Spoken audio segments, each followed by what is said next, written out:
আহলে সুন্নাহ ওয়াল জামায়াতের আকীদা এই যে, মহান সৃষ্টিকর্তা জান্নাত জাহান্নাম আগেই সৃষ্টি করেছেন। অতঃপর তার বাসিন্দা সৃষ্টি করেছেন। অর্থাৎ জান্নাত জাহান্নাম বর্তমানে প্রস্তুত রয়েছে। মহান আল্লাহ জান্নাত সম্বন্ধে বলেছেন, অর্থাৎ তোমরা প্রতিযোগিতা করা কর তোমাদের প্রতিপালকের নিকট থেকে ক্ষমা এবং বেহেশতের জন্য, যার প্রস্থ আকাশ ও পৃথিবীর সমান, যা ধর্মবিরোধের জন্য প্রস্তুত রাখা হয়েছে। আলে ইমরান 133। অর্থাৎ তোমরা আগ্রহী হও তোমাদের প্রতিপালকের ক্ষমা ও সেই জান্নাতের দিকে, যার প্রশস্ততা আকাশ ও পৃথিবীর প্রশস্ততার মতো, যা প্রস্তুত করা হয়েছে আল্লাহ ও তার রসূলগণের বিশ্ববাসীদের জন্য। এটা আল্লাহর অনুগ্রহ, যাকে ইচ্ছা তিনি তাকে তা দান করেন। আর আল্লাহ মহা অনুগ্রহশীল। হাদিদ 21। আর জাহান্নাম সম্বন্ধে বলেছেন, অর্থাৎ যদি তোমরা সূরা আনায়ন না কর এবং কখনোই তা করতে পারবে না, তাহলে সেই আগুনকে ভয় কর, যার ইন্ধন হবে মানুষ এবং পাথর, অবিশ্বাসীদের জন্য যা প্রস্তুত রয়েছে। বাকারাহ 24। অর্থাৎ তোমরা সেই আগুনকে ভয় কর, যা অবিশ্বাসীদের জন্য প্রস্তুত রাখা হয়েছে। আলে ইমরান 131। 21, 22। অর্থাৎ নিশ্চয়ই জাহান্নামও পেতে রয়েছে সীমালঙ্ঘনকারীদের প্রত্যাবর্তনস্থল রূপে।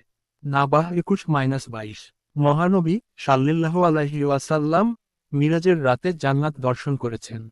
মহান আল্লাহ বলেছেন, 13, 14, 15, 16, 17, 18। অর্থাৎ নিশ্চয়ই সে তাকে আরেকবার দেখেছিল সিদরাতুল মুনতাহার নিকট, যার নিকট অবস্থিত জান্নাতুল মাওয়া, বাসায়ের দান। যখন বদরী বৃক্ষটিকে যা আচ্ছাদিত করার ছিল তা আচ্ছাদিত করল, তার দৃষ্টি বিভ্রম হয়নি, দৃষ্টি লক্ষ্যচ্যুত হয়নি। নিঃসন্দেহে সে তার প্রতিপালকের মহান নিদর্শনাবলী দেখেছিল।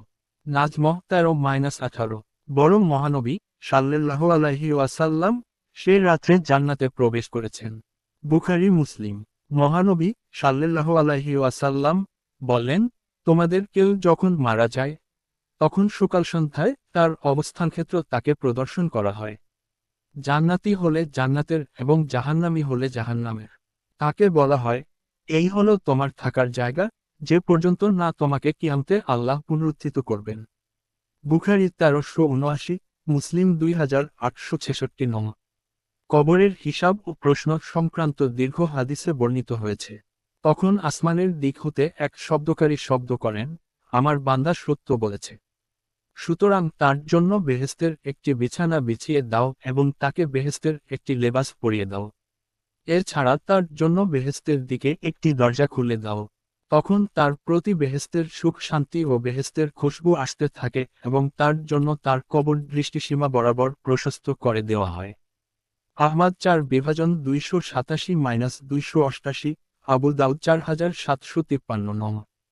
একদা সূর্যগ্রহণের নামাজ পড়তে পড়তে মহানবী জান্নাত দর্শন করে অগ্রসর হয়েছিলেন এবং জাহান্নাম দর্শন করে পিছু হতেছিলেন। মুসলিম 901 নং। তিনি বলেছেন, আমি জান্নাতের দুয়ারে দাঁড়ালাম। অতঃপর দেখলাম, যারা জান্নাতে প্রবেশ করেছে তাদের অধিকাংশ গরিব মিসকিন মানুষ। আর ধনবানদেরকে তখনও হিসাবের জন্য আটকে রাখা হয়েছে। পক্ষান্তরে অন্যান্য জাহান্নামীদেরকে জাহান্নামে নিক্ষেপ করার আদেশ দেওয়া হয়েছে। আর আমি জাহান্নামের দুয়ারে দাঁড়িয়ে দেখলাম যে, যারা তাতে প্রবেশ করেছে তাদের বেশিরভাগই নারীর দল। বুখারী ও মুসলিম। রাসূলুল্লাহ সাল্লাল্লাহু আলাইহি ওয়াসাল্লাম এর কাছে সাহাবীদের কোন কথা পৌঁছল। অতঃপর তিনি ভাষণ দিয়ে বললেন, আমার নিকট জান্নাত ও জাহান্নাম পেশ করা হলো। ফলে আমি আজকের মতো ভালো ও মন্দ একত্রে কোন দিনই দেখিনি।